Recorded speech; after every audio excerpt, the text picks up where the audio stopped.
অনেক অনেক যুগ আগের কথা। সময়টা ছিল দাপর যুগ। পৃথিবী তখন ধর্মের ভারে কাঁপছে। কুরুক্ষেত্রের প্রান্তরে দাঁড়িয়ে আছে দুই পক্ষ, একদিকে কৌরব, অন্যদিকে পাণ্ডব। যুদ্ধের দামামা বাজছে। এই যুদ্ধ শুধু ভাইয়ের বিরুদ্ধে ভাই নয়, এটা ন্যায়ের বিরুদ্ধে অন্যায়ের যুদ্ধ। এই যুদ্ধের পেছনে রয়েছে এক বিশাল শক্তি, যার নাম অক্ষৌহিণী সেনা। প্রাচীন ভারতের রাজন্যবর্গের যুদ্ধ শক্তির সর্বোচ্চ রূপ ছিল এই অক্ষৌহিণী সেনা। এক অক্ষৌহিণী সেনা মানেই যুদ্ধক্ষেত্রে এক চলন্ত নগর।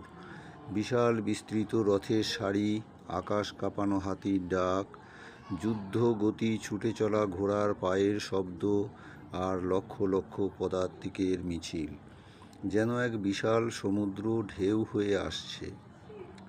এক অক্ষৌহিণী সেনায় ছিল 21,870টি রথ, 21,870টি হাতি, 65,610টি ঘোড়া, 1,09,350টি পদাতিক, সর্বমোট 2,18,700 সেনা।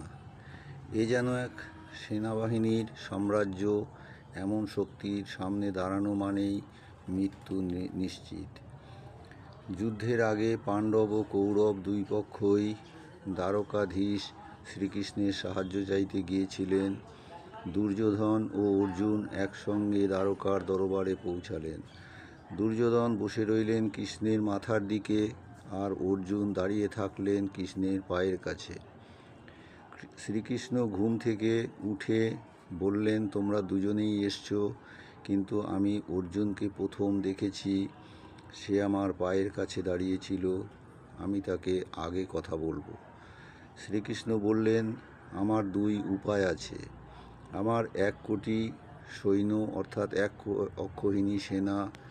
আমি একা, অস্ত্রহীন, কেবল রথ চালাতে পারি।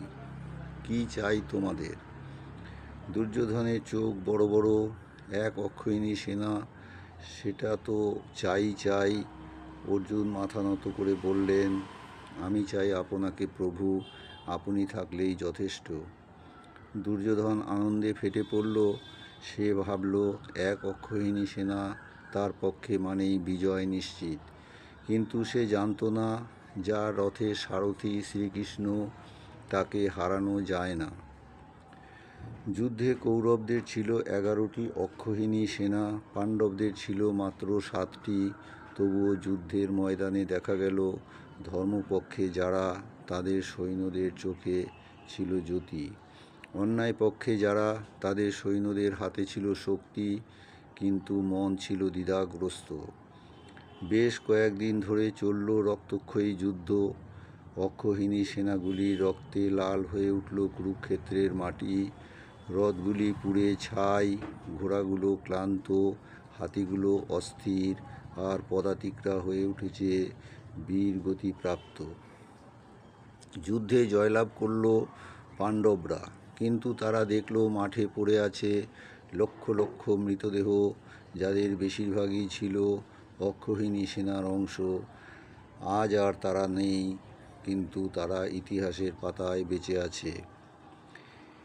এই অক্ষৌহিণী সেনা শুধু যুদ্ধেরই উপাদান ছিল না, তারা ছিল ধর্মযুদ্ধের সাক্ষী, সময়ের শ্রেষ্ঠ যোদ্ধা।